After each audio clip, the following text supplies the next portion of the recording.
Здравствуйте! В сегодняшнем видео я хочу показать, как правильно менять трансмиссионное масло, как с фильтром нужно поступить правильно. Топливный также фильтр, который не идет в комплекте, я сам установил, как правильно в моторе поменять масло. В общем, давайте начнем с того, что нам нужно прогреть мотор, но нам не нужно, то есть, ездить на нем, только прогреть мотор. То есть заводим мотоблок. И все, то есть сцепление не нажимаем, то есть все, он стоит на месте, потому что трансмиссионное масло как раз таки все стекло и стоит на месте. Вам только стоит пробку открутить, и оно стечет. Здесь же нужно разогреть мотор для того, чтобы нагрелось масло и вытекло сюда. Здесь нагрев вы не представляете, чтобы осуществить, чтобы масло стало более-менее такое вязкое, чтобы оно более вытекало. Нужно очень сильно прогревать. Это прям час работы, может даже больше, чтобы там масло прогрелось до такой нужной температуры. Поэтому здесь просто мы пробку открутим, а здесь прогреем мотор. Итак, заводим. Ну, то есть все в таком состоянии. Надо где-то 5 минут, 7 дать погреться мотору. То есть мы не газуем, трансмиссию не трогаем, чтобы он не катался.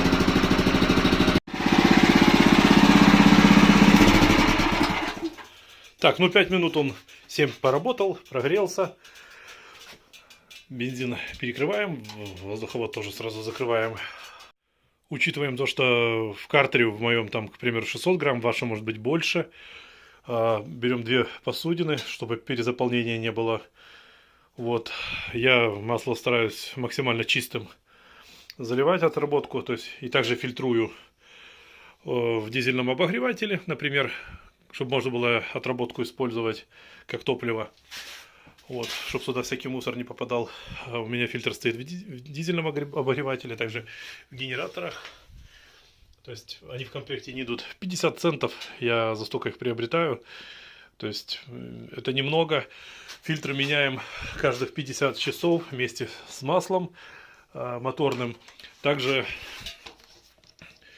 здесь, значит, воздуховод. Обязательно за воздуховодом ухаживаем, потому что это все попадает вовнутрь мотора. То есть вот тут мы заливаем масло, здесь есть отметка. Я чуть выше отметки наливаю, ничего зазорного в этом нет. Вот эту вот мочалку надо мыть моющим кухонным средством любым, можно хозяйственным мылом, так чтобы от масла избавиться, тут лишнего, и также от пыли, которая сюда будет попадать. Вот, снимаем. В моем случае надо сейчас снять. У меня это все новое, просто я показываю, сейчас буду сливать тут, потому что наклоняться будет мотоблок, чтобы все вытекло.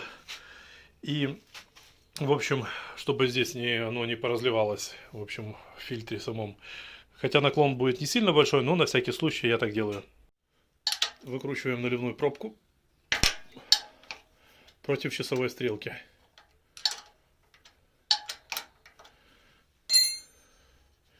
Сейчас будет сильная течь, поэтому желательно это делать вдвоем, потому что здесь неудобно. Мне помощник сейчас будет наклонять,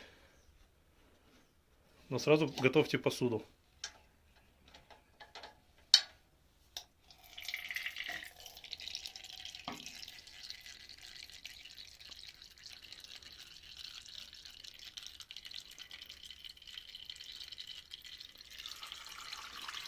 Вроде бы пошло неплохо. Обязательно снимаем вот тут крышку, но будьте готовы к тому, что сейчас потечет так хорошо. Видим, течь усилилась. Под рукой нужно иметь вторую посуду, так как это может быстро заполниться.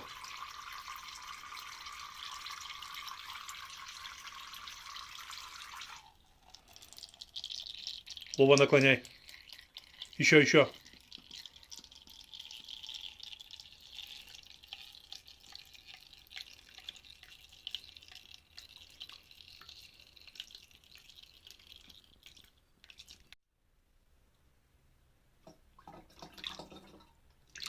Все это в канистру.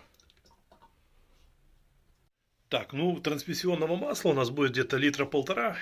А вообще я вам откручу, покажу уровень, докуда оно должно быть. Ну так, относительно где-то чуть ниже наливного отверстия. Ну, сейчас вы увидите сверху весь механизм и, в принципе, уровень. Но сначала я солью старое масло, ну как, ему всего 50 часов, и еще 250 оно могло бы отработать, и поэтому вид у него будет нормальный, кстати. Но все-таки я меняю, это как это первая замена в данном мотоблоке именно трансмиссионного масла. Вот, поэтому его нужно как бы желательно, чтобы оно не 50 часов, а там часов 20-30 отработало, для того, чтобы какие-то, возможно, опилки, отходы заводские вышли. Тоже ключом против часовой стрелки открыли. Тот же самый принцип. Снимаем наливную пробку. Видите, еще цвет более-менее нормальный. Так, ну, чтобы все было максимально корректно, снимаем вот здесь пробку. Он уже наполняется.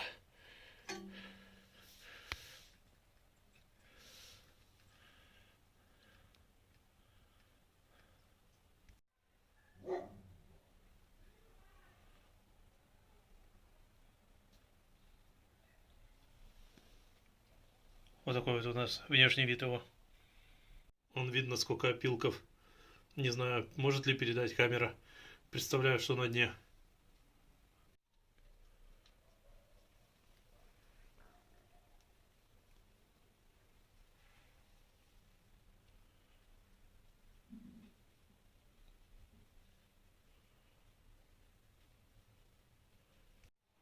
Прошло уже 15 минут. И оно продолжает стекать. То есть это у меня, получается, одну такую уже в канистру слил. Это вот вторая партия. Это ожидает. Сейчас я покажу, что тут у нас на дне получилось. Вот ждем пока прям до конца, чтобы вот все прям вот вытекло окончательно. Ждем, я так думаю, что часик точно надо подождать. Ну, может и полчаса хватить. И вообще, что хочу сказать. На самом деле, когда вы только первый раз себе мотоблок приобрели, масло залили трансмиссионное и залили моторное. В общем, 5-10 часов отработали, слили. Вот это правильно так положено. Так рекомендуется. Но это был не мой случай. Вот, долгая история. Так, и смотрим, что у нас тут по трансмиссионному. Сейчас увидим, что у нас тут на дне.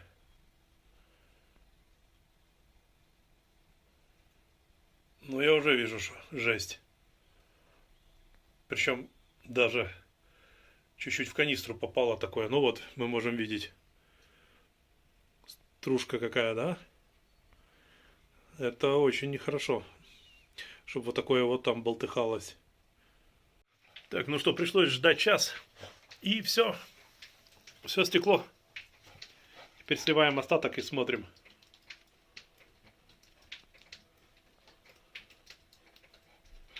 Ну, тут такая мелкая стружка.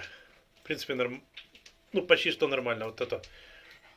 Тут есть немножко все-таки. Но все равно, да. Вот мелкая, типа. И какие-то такие ошметки приличные. Так, ну как обещал, сейчас покажу, как снутри будет все заливаться. Но сейчас показываю так, чтобы человек мог увидеть, как в принципе это делается. Берется вот такая вот трубка, кривая немножко. Вставляется сюда, ну и немножечко под наклоном мы ставим мотоблок, чтобы, ну, так как здесь прямой вход, чтобы не вытекало. В общем, нужно вот так вот под наклоном чуть мотоблок поставить, чтобы здесь не переборчить, чтобы тоже не случилось течь в фильтре, как я вначале объяснял. Плотность трансмиссионного масла я использую такую вот плотность 80В90. Ну, в принципе, все используют. Не конкретно я там не настаиваю там на такой фирме. Можно любую другую фирму. Главное, чтобы 80В90 было. Вот, ну, а я, в принципе, пользуюсь проверенными. И сюда вот заливаем. Вот так вот льем. Не перестараться, чтобы не произошло вот такого вот, как вот сейчас у меня случилось. Ну и, как обещал, сейчас покажу снутри.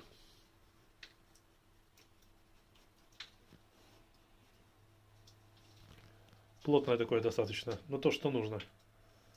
Трансмиссионный картер, мы наливаем масло до наливной пробки. То есть мы сюда вот так вот заливаем, я сейчас наглядно показал. Наливная пробка у нас вот. То есть до наливной пробки. Когда он стоит в уровень. Так, ну это у нас было трансмиссионное масло. А это у нас моторное 10В30. Летний вариант. И зимой тоже, кстати, неплохо подходит, так как зимой достаточно масло очень густое становится, что не есть хорошо. Поэтому мы сейчас будем его сюда заливать. Уровень должен быть масла вот нарисован. Он рисуется и на генераторах, и также на мотоблоках. То есть мы видим, что вот это горлышко почти по край должно быть залито. Но не меньше, поверьте. Потому что если будет уровень меньше, то масло просто не будет добрызгиваться до вот этого вот места, где клапаны должны смазываться, и вообще, в принципе, все туда к поршню должно попадать. Я уже в отдельных роликах снял, как это, в принципе, выглядит. То есть там добрызгивает масло, если его достаточно правильный уровень. Я, в принципе, такие моторы 170-е, 168-е разбирал, показывал. Если там правильный уровень соблюдать, то никогда никаких последствий не будет. Тоже такую же лейку используем. Мотоблок должен стоять максимально ровно, насколько это возможно. Вот, и так же самое заливаем сюда. Я показал плотность, да, масла, но я не настаиваю ни на какой фирме, делюсь лишь только своим опытом. Вот. Можно аналог какой-то. Ну, чем лучше вы покупаете фирму, тем как бы лучше для вашей техники. Так, ну вот так выглядит картина. Закрываем. То есть прошу еще раз обратить внимание на щуп. Как видите, он здесь не закрученный. Показано, докуда должен щуп опуститься. То есть вот в таком вот положении изображен щуп. Не в закрученном. Также изображено это все на генераторах. Вот здесь плюс-минус одинаковые моторы стоят. Здесь где-то оно с другой стороны. Ну, в общем, вот такая вот суть. Когда переливаете масло, плохо. Не доливаете, плохо. То есть переизбыток его создает лишнее давление. И нагрузка дополнительная появляется. Если в норму долили, значит хорошо. Если не долили, значит не будут все запчасти смазываться. Ну, приведет это к скорому ремонту. Ну все, теперь прогреется сейчас пару минут. И проехаться хотя бы, ну, я не знаю, метров 200 хотя бы, чтобы трансмиссионное масло разогнать по всем как бы деталям. И можно, в принципе, потом на нем работать. Или на зиму его можно вот так оставлять. Подписывайтесь ко мне на канал, у меня много полезной информации. Спасибо за просмотр.